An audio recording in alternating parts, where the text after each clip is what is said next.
What I want to talk about today is the topic of sheets of emotion. What does it mean when there is sheets of emotion? Now, I was going to do a video about both and not either or. However, I had a change of heart and I decided this was the proper video. So many people around the world are going through things. So many people are healing. So many people are working through the pain, the trauma, whatever is going on. Healing certain toxic patterns, healing wounds, healing, sadness, loss, grief, whatever it is.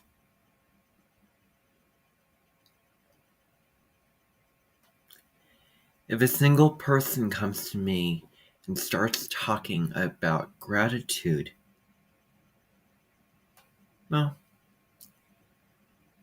they have to do a couple things first before they come and tell me. They have to binge watch videos. They have to go from one channel to the other with the intention of going through the motions and getting it done and getting it checked off the list. They have to do that.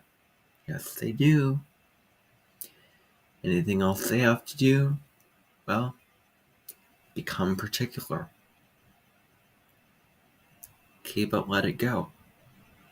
And then after you come to me and you're chill about it and you have perspective on it and you're fine with it and you feel good about it, then you can tell me.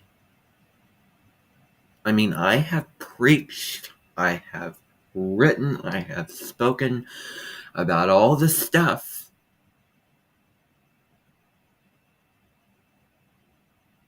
And yet, there's still more.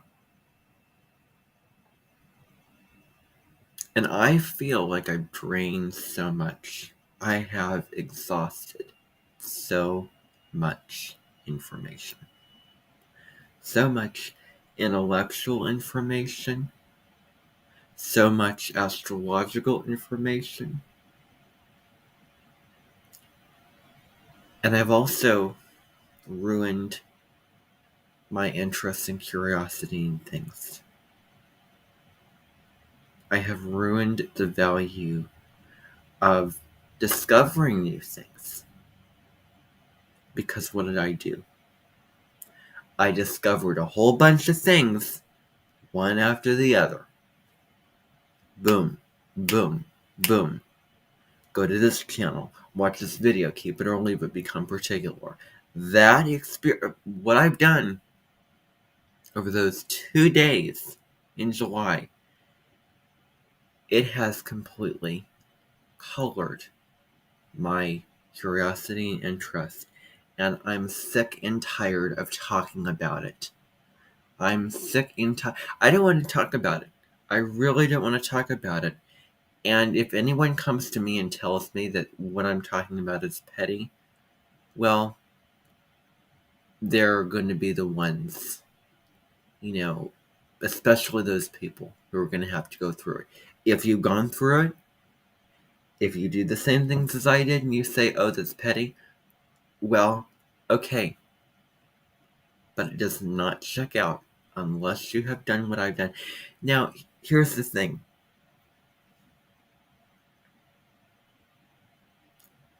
To compare this to actually hurting someone, saying someone offensive, destroying a relationship is, different. I'm talking about foundations and I'm talking about emotional foundations. What do you have to go back to when things go wrong, when you feel down, when you feel stressed, when you feel pain, etc.? Do you feel good about what you have? Do you feel abundant? Do you feel like there's so much of that? Or do you feel like it has been distorted and changed and you don't feel like you have real foundations to go back to? Now, that's one layer of it.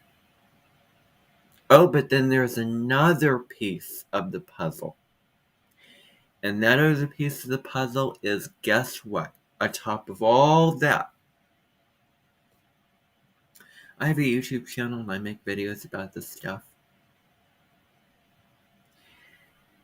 And I go online, I read stuff about this. And then I feel like I use it and abuse it.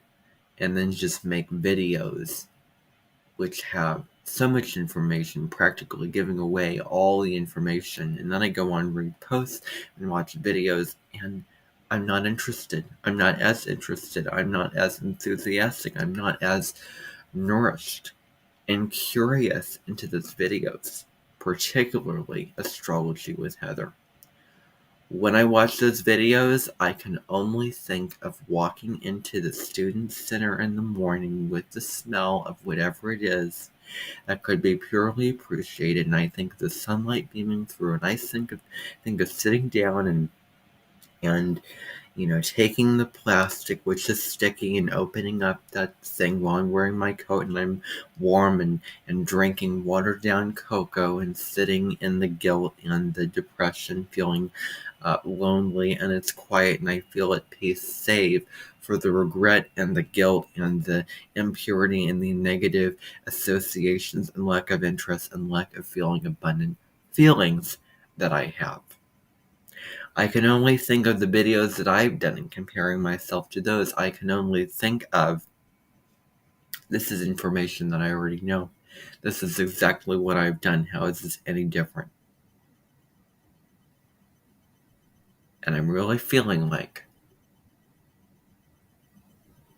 the more I do, the less I have to be interested in, to learn to do that.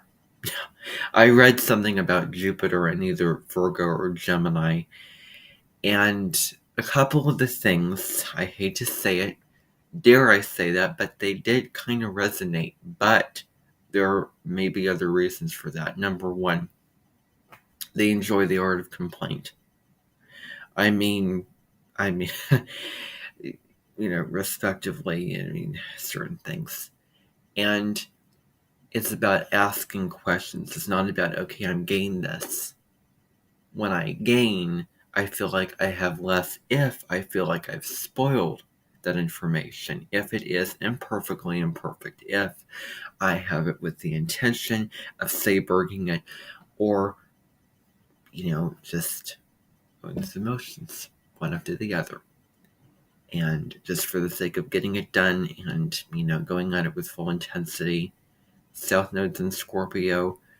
Scorpio is a destructive and intense and extreme sign that deals with the dark, the shadow, the depression, all the negatives, all the negative stuff. And that South Node in Scorpio, I have dropped into that from time to time. When I have, it has not, served me. So much of what I felt that I had is gone. Destroyed. Obliterated. I have robbed myself. I have self-sabotaged myself. I have destroyed. And I have colored and impurified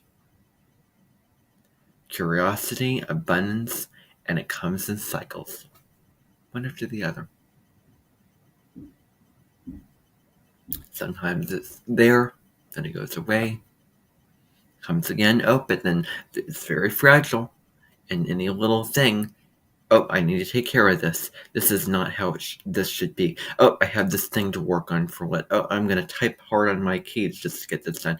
I didn't finish this video. I don't know. I didn't, watch this with the mindset of getting it out of it, or, whatever it is. Any little thing could just break the ice. Information is fragile. That's how I feel. It was much more resilient, but those foundations and that ground used to be pretty solid and pretty unbreakable. Now, it's so thin that any little thing could just crack. the ground, which is abundance. I can't believe I had to sit here and try to explain abundance. I should just unconsciously be experiencing without, getting to it and begging for it. Begging for feeling that, oh, well, there are those types of people who say, oh, you have to, law of attraction, try to make yourself feel that way and try to be in an attitude of gratitude and this and that. If I hate to say this, I really do. I would not recommend seeing Teal Swan if you're in a desperate mental breakdown, depression situation.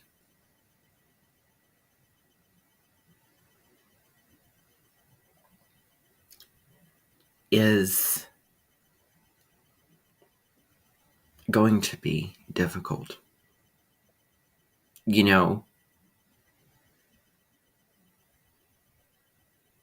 don't want to hear the intellectual advice. I'm sick of hearing that.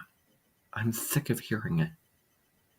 I'm sick and tired of hearing all the things about, you just get in that state and you do whatever. And I myself have talked about it and I've written about it.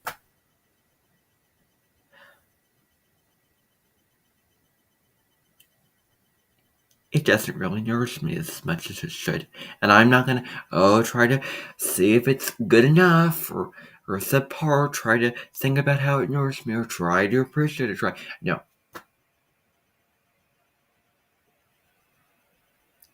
Either it does or it doesn't.